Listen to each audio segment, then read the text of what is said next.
Welcome to another Canvas Live session.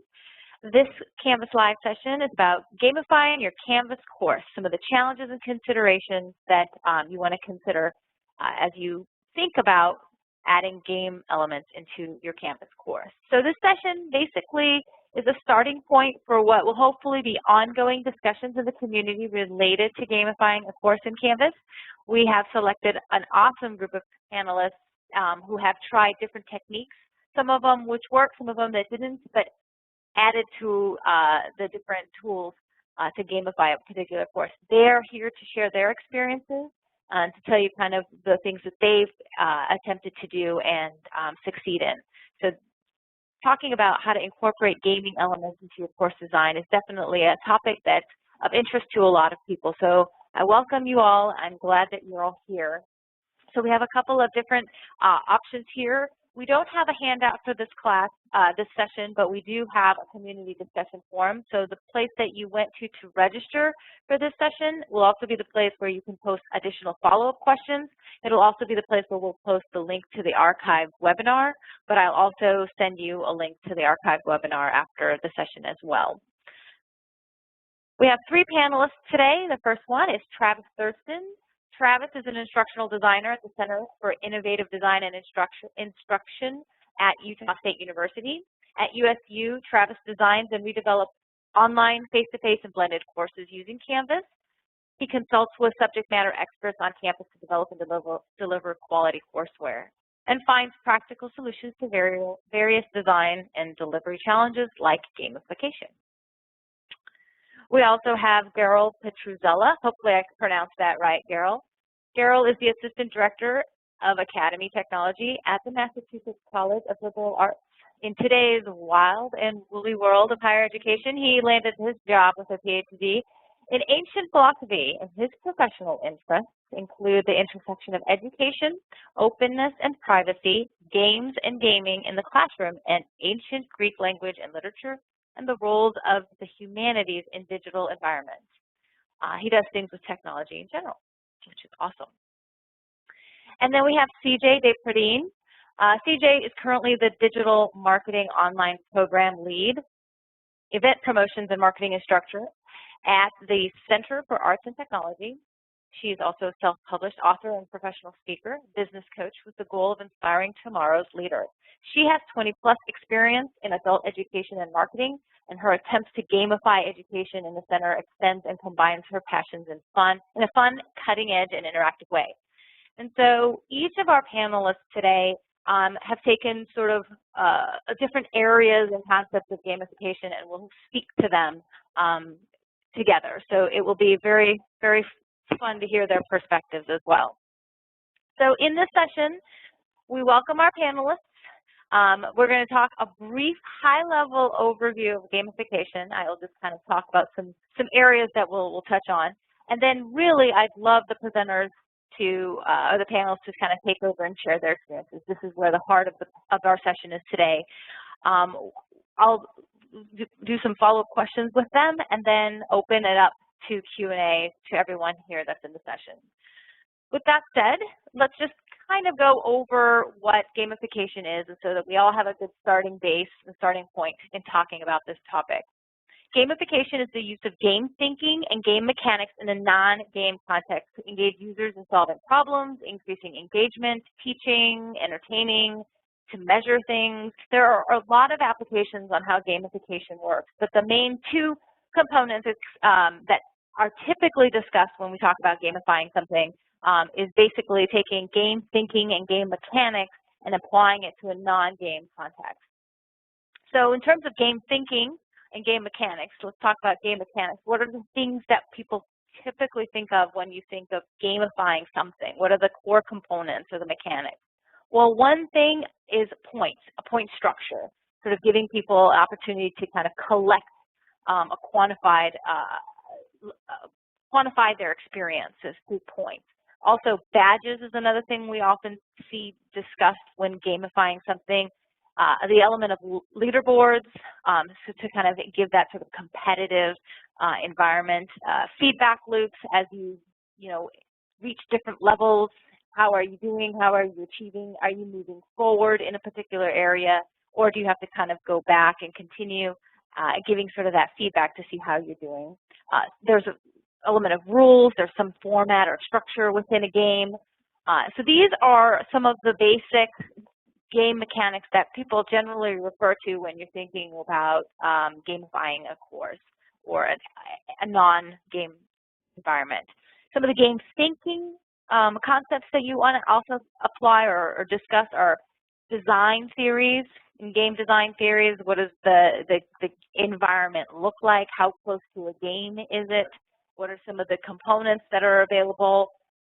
Elements of story, narrative that are very pervasive in the gaming environment, artistic and visual components, theories of play, theories of fun, the flow theory of, how much enjoyment am I getting it? Where's my motivation as I continue kind of progressing forward? Again, this isn't an all-comprehensive, neither of these lists are comprehensive, but it just gives you an idea of sort of the common things that are discussed when talking about gamification. So with gamification in terms of education, some contexts that have been out there are, how do we leverage gamification to increase engagement in our courses? How do we leverage gamification to improve completion rates, lower attrition rates in our courses, especially if we're teaching online only? How do we make learning fun? And then also, how do we leverage gamification to align with our audience? There is a lot of students in our class that are very digitally savvy, that are sort of gamers themselves. There's a lot of sort of general games out there that people are always using, whether it's on a mobile device, whether they're just, gaming an Xbox or a gaming console.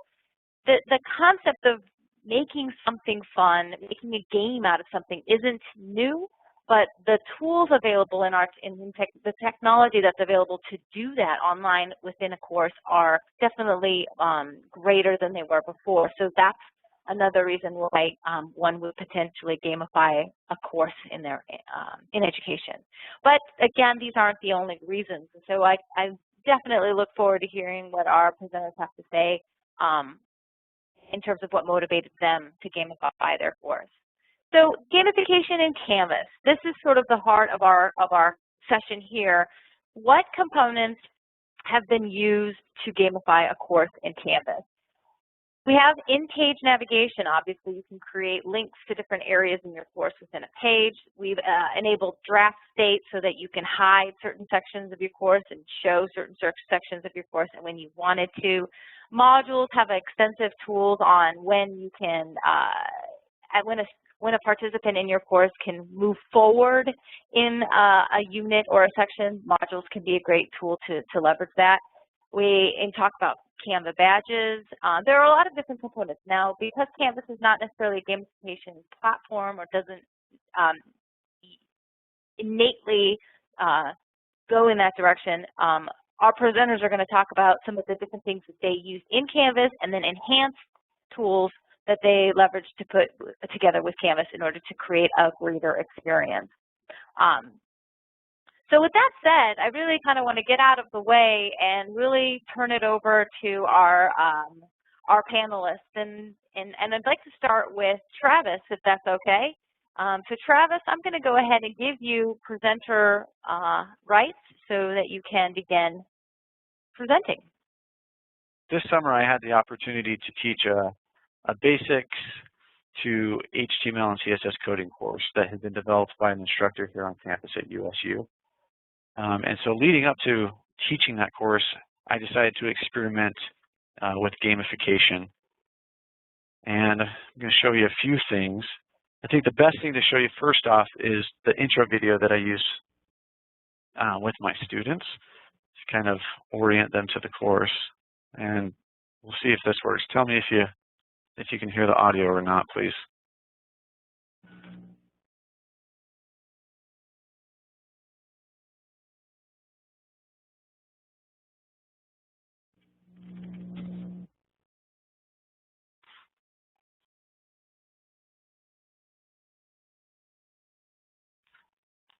For the audio. All right, no audio, I guess. Anyway, you can check it out. One of the things that I did was kind of change the semantics in the course. Because education already has the inherent gamification qualities, just by changing some of the names of things. For example, assignments I called challenges. The students were earning experience points as the points in their course. This is what the home page for the course looked like. And I tried to adapt the course by implementing a SPY theme into the course. So I referred to the course as the AIM Code project. And this project was having students come in and learn how to code. I also referred to all of the students as recruits rather than students, which kind of was a fun way to do it. So a couple things here in the course. I renamed the course AIM Code Project rather than the Summer 14 ITLS 5265 Section 1 that you would normally get, right?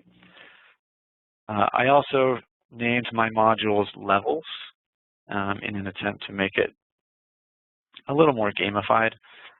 I also had these quick links on the front page of my course, and whichever level was the current level for the students, it would be highlighted green, as you can see there with level 14. That was the last level that they accessed. So in the modules, I would also add in bonus levels. Every other level, they have the opportunity to participate in a bonus. And I actually got a lot of positive feedback on the bonus levels.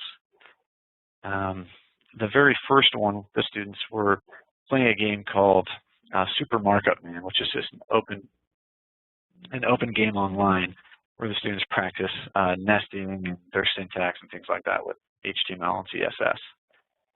I also just used the inherent ability to set prerequisites and requirements for completion of modules there within the settings, so that as students completed a module or a level, it would unlock the next 2 levels, if that makes sense.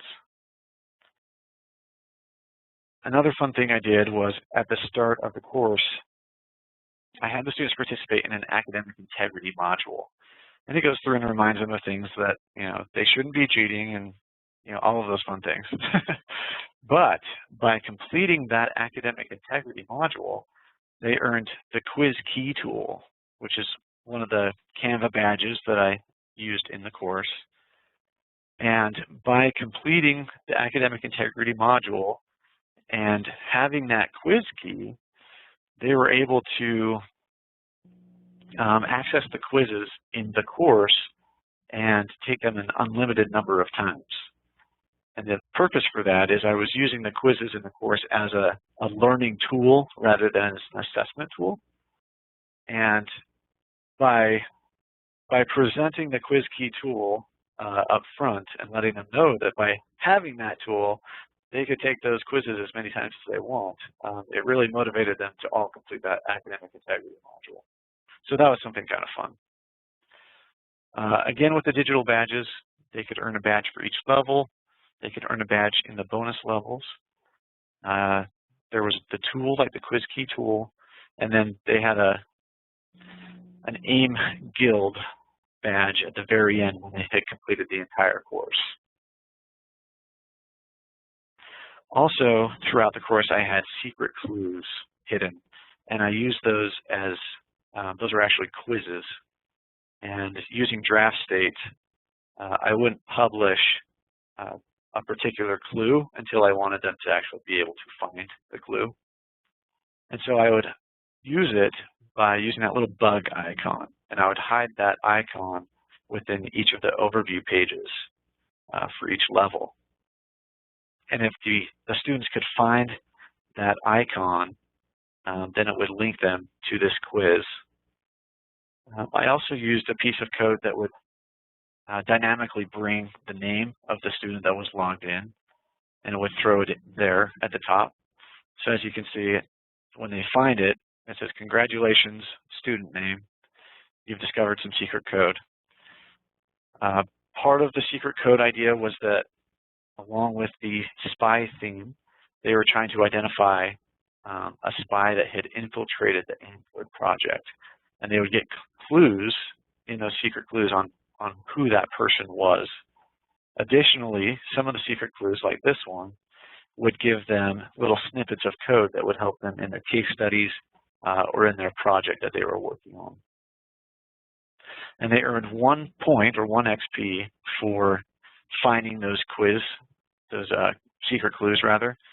And then they would also share what they found via the Twitter account for the AIM code project, or the Facebook page, or the class discussion.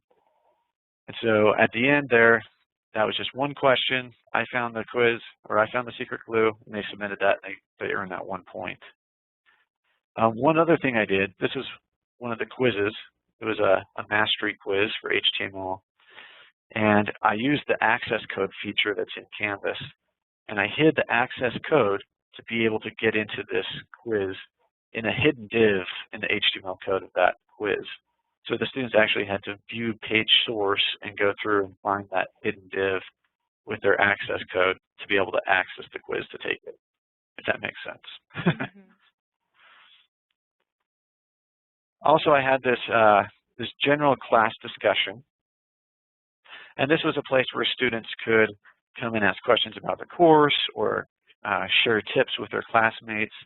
And I incentivized it by allowing them to earn up to 10 points throughout the entire course. And they could earn 1 point for each time they participated. On top of that, I also created a user called AIM Code Project, so that in the discussions that I created, it showed that it was created by AIM Code Project. And then I could also respond to some of their posts as the AIM Code Project or as myself as the instructor. And then those are some screenshots of the Twitter account and the Facebook page. But I also used the LTI integration of Twitter to add in a feed for hashtag AIMCode. And as students were finding secret codes or unlocking bonus levels or things like that, they would actually tweet with that hashtag AIMCode, and it would show their classmates that they were unlocking these items and they were discovering the secret clues and things like that. So I ended up getting quite a bit of participation in this general course discussion by the end of the semester. By the end of the course, after the students had experienced the entire course, I gave them an anonymous survey, and really I was just asking for feedback from them on how the gamification elements enhanced learning for them. And I had a 75% response rate, so of the 28 students I had, 21 responded. 8 of them said that it significantly enhanced the learning experience. 9 of them said it somewhat enhanced the learning experience. And overall, on the 5-point scale that I sent out, I had an average of a 4.1 out of 5 for how well they felt the gamification elements enhanced their learning. So that also means that 17 of the 21 that responded, or 81%, felt that they either gained, or the gamification elements either somewhat or significantly enhanced their learning experience in the course. So that was a great thing for feedback for me at the end of the course. And I think I'm way over my time in my presentation, but that's what I have for you. Just some thoughts. My role, I think, in this presentation is less about the technology. I'm coming from the humanities side of things, and I'm at a small institution, and we don't have a whole lot of support staff here to do a lot of the cool, more technical stuff. So I don't think that's a problem. In fact, I think my role is to try and highlight some of the ways in which gamification can be really effective. Even if you don't have a lot of support in terms of coding or pulling in LTIs or any of that sort of thing. And so the way I thought about gamifying my course, just for background, it's an introduction to philosophy course. And the way I thought about gamifying had a lot to do with some of the game thinking issues that we started with, particularly story narrative. And in my way of thinking, those are critical to really give a foundation to what we're doing when we try to gamify a course to get students engaged. You need a hook, right? You need to activate students' initial engagement, and you need to keep that engagement sustained. And so I love this quotation from Lee Sheldon, that the best book or game or class you ever envisioned is lost if you don't reach your audience, reinforce the theme, and that's what students are going to remember. And to me, a great, really well fleshed out example of this is Google's Ingress game. What I was just talking about, that I was assuming everybody could see, but the idea of theme and world building as really underlying all the rest of the technical stuff that you might or might not have available to you, and developing a theme for student engagement. And so, the History of the World Part 1, in my course, which I titled Dungeons and Discourse, the Introduction to Philosophy course, I developed the world, right? Here's a map of the world around the Sophos, and there was part of what I did in planning this course out was to try and develop a really rich backstory to what was going on in here. And so as students in the class and as the instructor myself, we were all travelers in this realm. We had an overarching goal, all set in a context of a relatively well fleshed out backstory, defending the realm against these shadowy figures called the Usurper. This really drove my development of the course throughout. So it was not just a matter of setting up the world and then running it for the rest of the semester, really as though it was just an ordinary course. The story had to continue, as I saw it. The story had to continue throughout.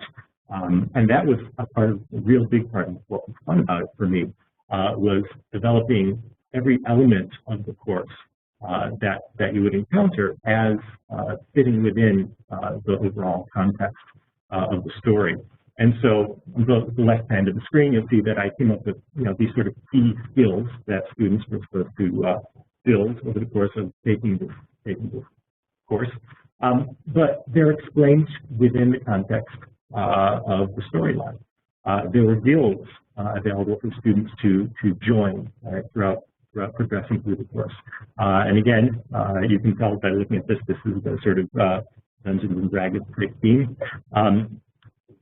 Really, in practice, these are all things that are harkening back pretty directly to traditional skills that we would want students to be getting out of the course, but they're presented consistently with the overarching story.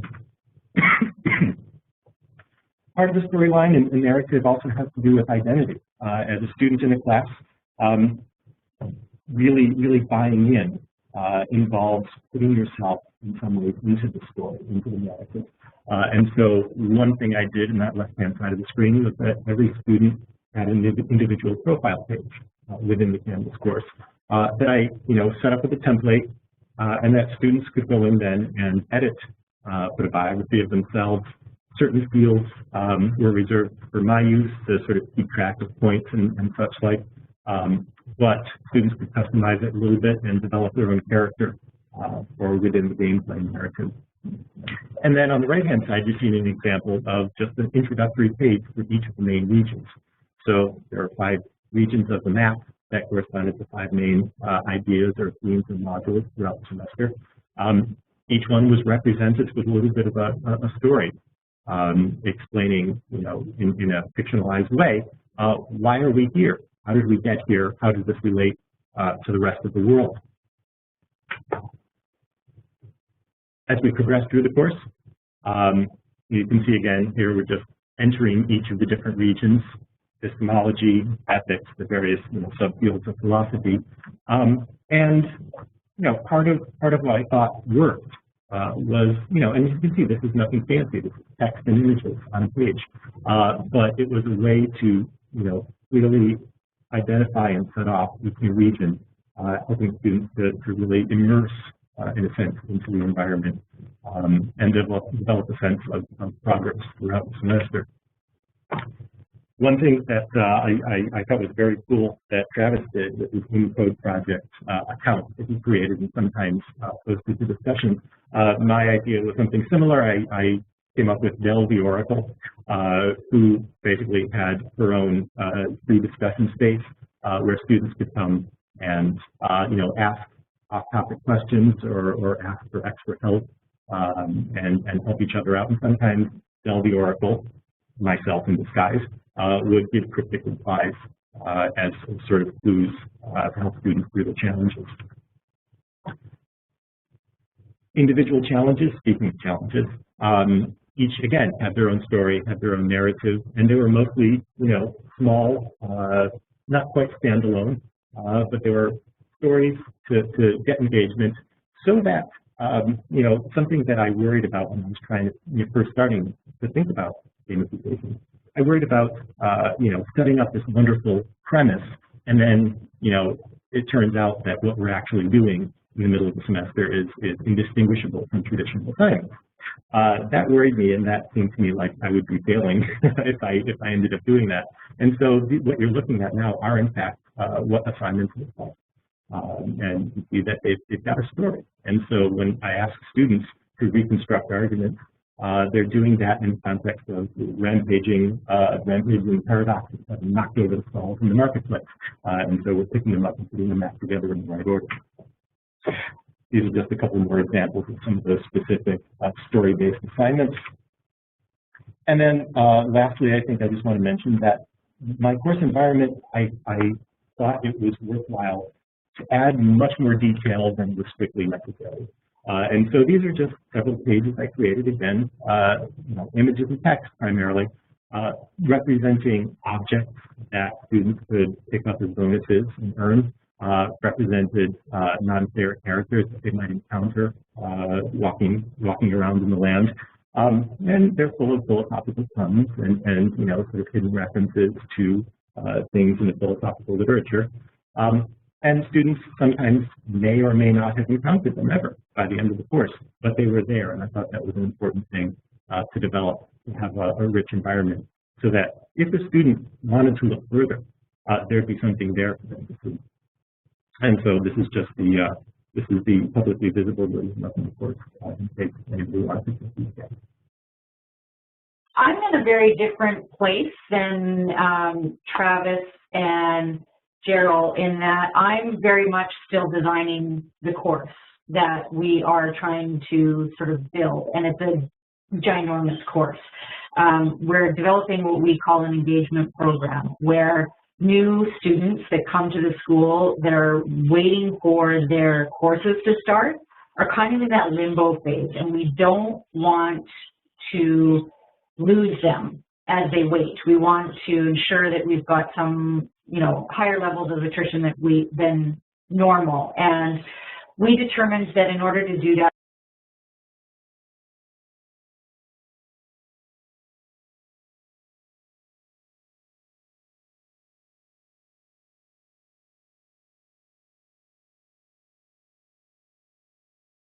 We just lost some audio. Are you still? Oh, there you are. Okay, great.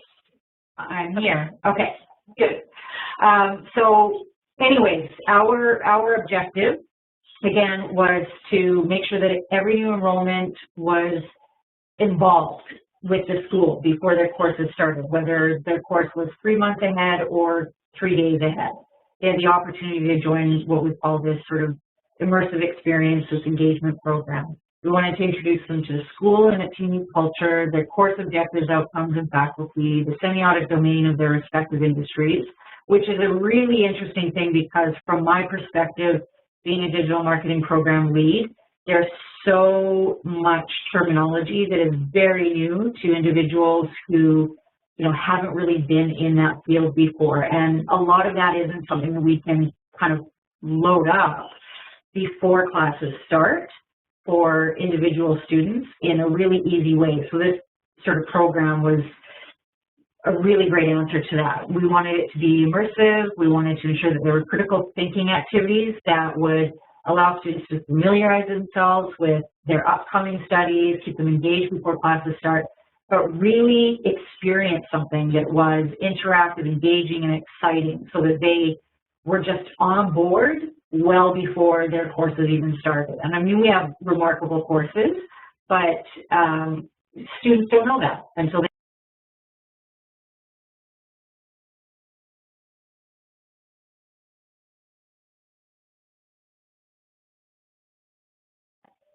Can you hear me now? Hello? I'm not sure if any, okay, good. It seems like I keep getting muted somehow, and I'm not pressing anything to do that, so I'm not sure what's happening there. Okay. Hopefully you've heard enough so far. But in our sort of terms, what we needed to do was look at the options to create this engagement in an immersive way, and we assumed, in theory, what better way to do that than gamifying. So we started out designing the gamification program with the objectives or the theory of encouraging and rewarding students to explore key destinations like the other two gentlemen did, participate in quests, simulations, challenges, and really be self-motivated, even though it would be ambassador-driven. So we would have individuals that either had been through the courses that the student was enrolled in, or ambassadors of the school if the student was kind of going through a school orientation journey. But really allowing that student to be self-motivated and sort of apply themselves to the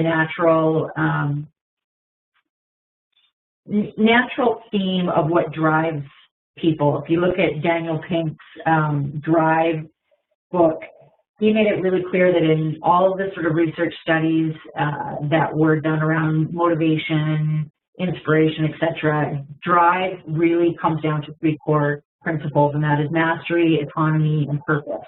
And a lot of that is very self-motivated. So we wanted to make sure that whatever we built was really conducive to that. We wanted to also allow students to find and collect Easter eggs, bonuses, level up, follow their leaders, get involved in social media, sharing their experiences, telling their story, encouraging friendly competition, among others. And again, Travis and Gerald sort of displayed quite eloquently how that's done.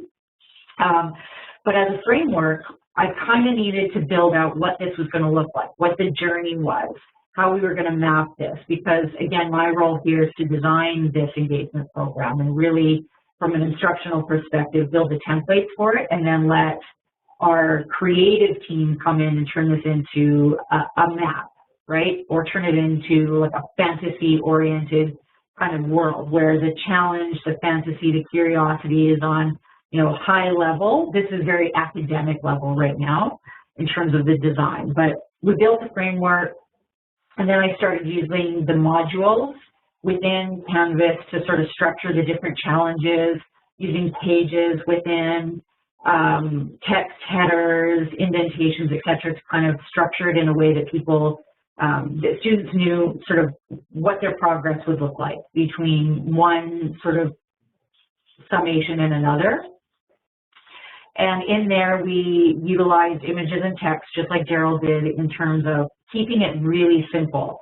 We tried to work with sort of HTML coding, images and whatnot, but we found it a bit challenging. It looks like Travis kind of superseded everything and anything that we would have hoped for. So I'm going to have to talk with him about that and sort of find out how he did that. He's the pro in HTML and CSS, so he certainly has information that we don't. But we simplified things with text and just graphic images, video, etc., that sort of made it make sense a little bit more to the students. And again, we were aiming towards storifying this, the plot, characters, conflict, tension, resolution, conclusion, all with the intent of, again, having the students sort of master what they're doing, feel autonomous, like they were really self-motivated, self-managed, making their own progress, experiencing something new, and being really excited about it, which in turn would give them sort of that intrinsic reward, which is the feeling of accomplishment, which is the sort of knowing that you are doing something that is benefiting you, right? Versus extrinsic rewards where you're driven by those badges, right? Or you're driven by the competition that's being tracked in the leaderboard. My objective was to sort of storify this in the end, much like a choose your own adventure novel, which I have always thought has been probably one of the coolest little ways to build a story, period. And to me, it just seemed like a very logical conclusion for this. So that's the objective going forward.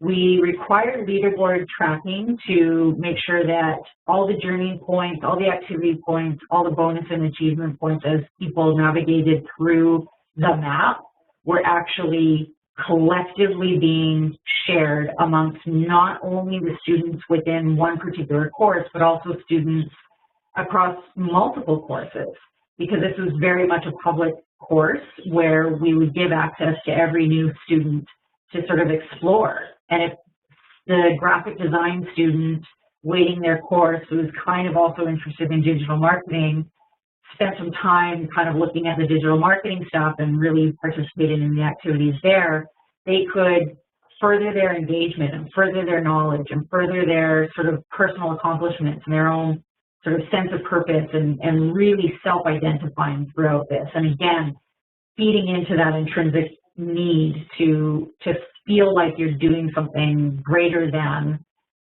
you know, what is awarded to you in points and so on. But we did want to make sure that the points drove those who were more so motivated by the extrinsic side of things. So why gamification? I found this really fantastic infographic from Newton.com with regards to the investment and the cascading information theory that really plays up to what Travis and Gerald were talking about in terms of really thinking about this as, you know, a multi-layer, multi-level, very unique to each individual that's kind of going through the experience type of reward system, where there's just so much available to them that the engagement is higher, the responsiveness is higher, the overall sort of experience to every individual going through this was going to be sort of met with epic meaning, so to speak, that this was just something that they've never seen before, something cooler than cool, and something they really wanted to go home and talk about. And all these little pieces to the puzzle kind of play up to that in a really great way. So we utilized Canvas badges, BadgeSafe, and open badges to try and figure this out. And I was not very successful with that. So I'm sort of, you know, the exception to the rule here when it comes to the three of us in terms of panelists, because I really needed to have those leaderboards. I really needed a leaderboard system that was fully integrated between every course and all the results that were happening. I wasn't able to get social integrations, no bells and whistles. I needed alternative solutions, and I'm still sort of researching that. I looked into WordPress integration because it seems to work well with Canvas, but I haven't really played around with it enough. And Digia and Bunchball are great gamified systems that have all the bells and whistles that we need, but no LTIs or app sort of integrations with Canvas to my knowledge as of yet. We simply need something bigger and better that does work with Canvas, because Canvas is the Cadillac of learning management systems, and I've used many of them over the years, and this is remarkable. So we don't want to go outside of Canvas. We want to keep everything in and seamless. So we're still in the design phases of that, but that's my presentation. Hopefully I didn't go too far over time. No, that was great. That was great. So hopefully, thanks, CJ. So what I'll do now is hopefully you have a overview of the different applications of how things have been gamified from the course level and a very sort of technology driven capacity where with the coding stuff and the badges, all the way to the sort of narrative components and bringing story elements and visual elements, all the way to sort of almost a programmatic application of gamification, not just on a course level, but also sort of on a program level. So that said, I have one question to kind of focus those elements a little bit further to each of the panelists, just one. If you wouldn't mind just answering sort of shortly, and then we'll just open it up to Q&A. There's been some questions coming in, and I'll go ahead and sort of forward those on to you as well. But the first question to Travis, which is more technology-centric, being able to award badges seems to be a common theme among gamified courses. And so in the App Center within Canvas, there are Canva badges, BadgeSafe, Open badges, those different LTIs. Now, you work with Canvas badges. Can you speak to its strengths and limitations, some best practices on how to leverage this tool, and so how did the design of the modules play a role in your course, since this particular app leverages modules for awarding those badges? Sure. Is my mic working this time? Yes. Okay. Yeah. Can I share my screen? I can show you a couple things, or would Absolutely. you just like me to speak to Absolutely. it? Absolutely. Okay. Go ahead and I share actually, your screen. thank you. I actually decided to use Canva badges kind of early on in the design process. And one of the major reasons was because it was linked to the completion of modules. And that's really what I wanted to have happen in my course, is as the students completed a level or a module, they could be awarded a badge and move on. And so these are the badges that I had in my course. And I would have them, as you can see, every other level, they would get a level up badge. And then for the different bonus levels, they could also earn badges.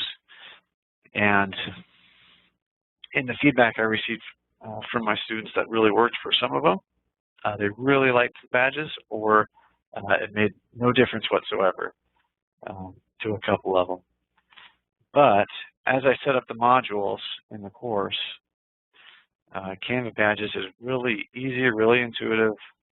I have this link up here right at the start of the course that shows all of the badges, and then as they go through, you set the prereqs and the requirements to complete a module, just as you would regularly in the modules function in Canvas, and then you just add in that little piece that shows you the badge here at the end.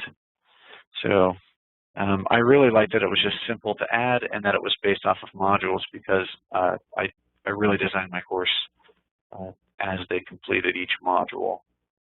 It fit in, fit in quite nicely. They also have a link. Students can see which badges they have earned at the top here, where it lists all of the badges. So they can click to see all of their badges.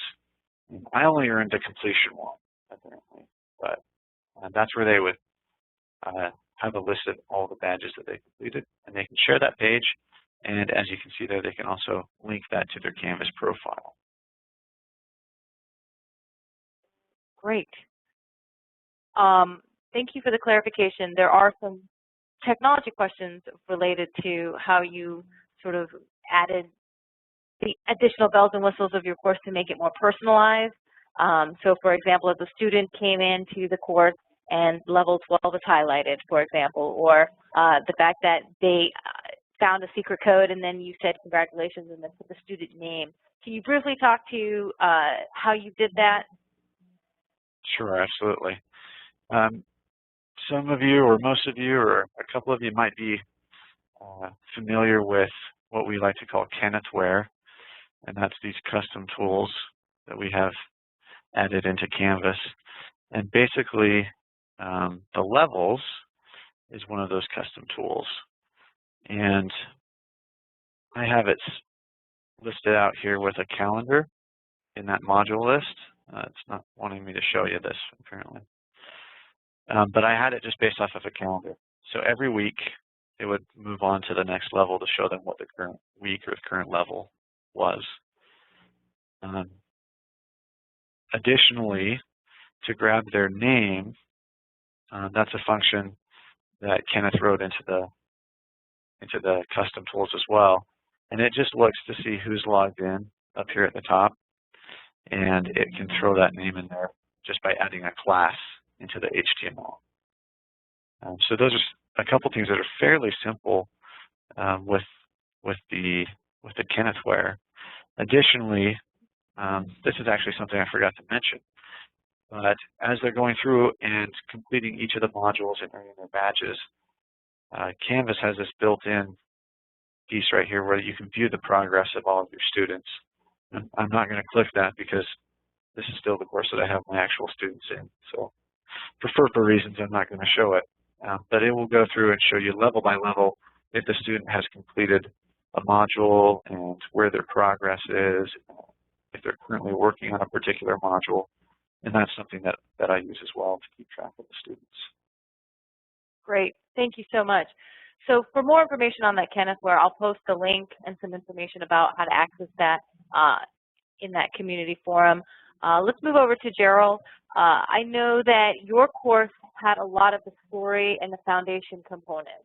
So for those of us who are not tech savvy like me, who can leverage the functionality of Canvas sort of on its own, explain some of the importance of having narratives, which you did a little bit in your presentation, but the having importance of backstories and framework for a gamified course.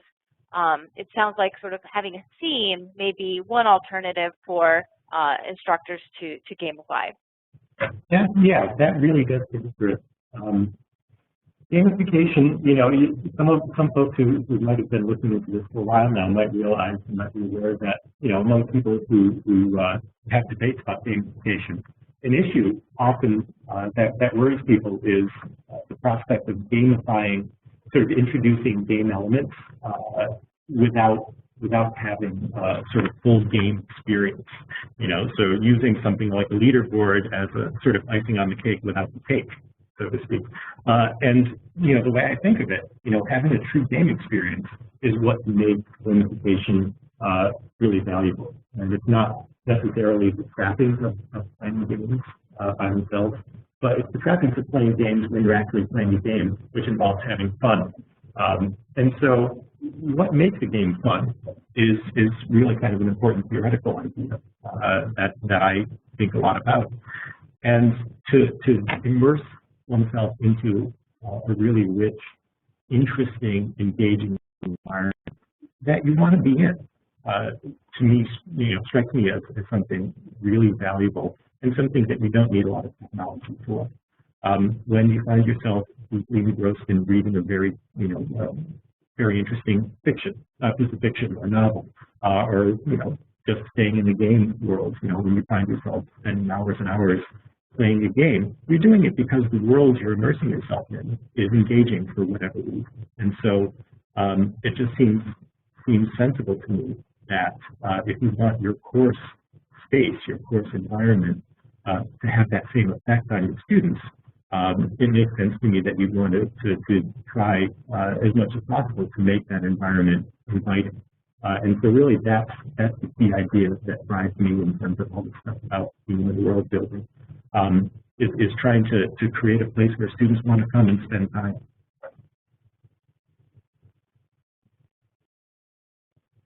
Definitely, especially as students have a lot of competing interests and competing time, you know, for their time and juggling a lot of things. If a course is fun and immersive, for sure they'll want to spend time there. Absolutely. Did any of your students have withdrawal after your course was over?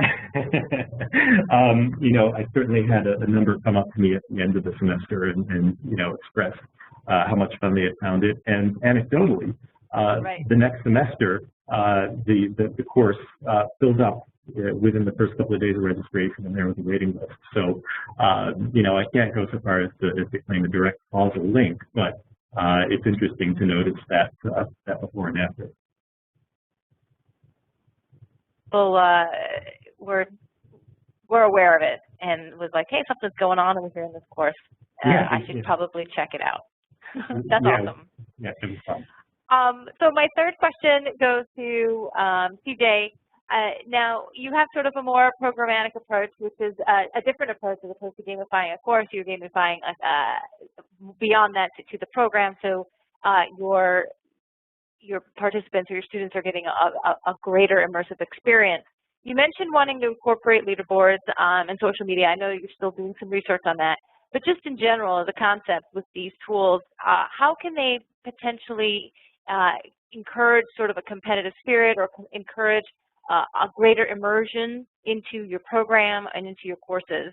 In other words, why is that such an important component that you're wanting to include in your gamified program?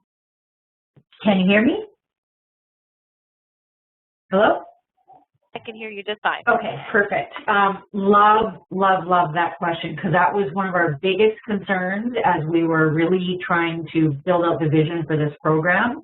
And that's why we decided that it had to be ambassador supported, because as I've been in the sort of adult learning world for at least over 10 years now, I've discovered that many people are not self-motivated.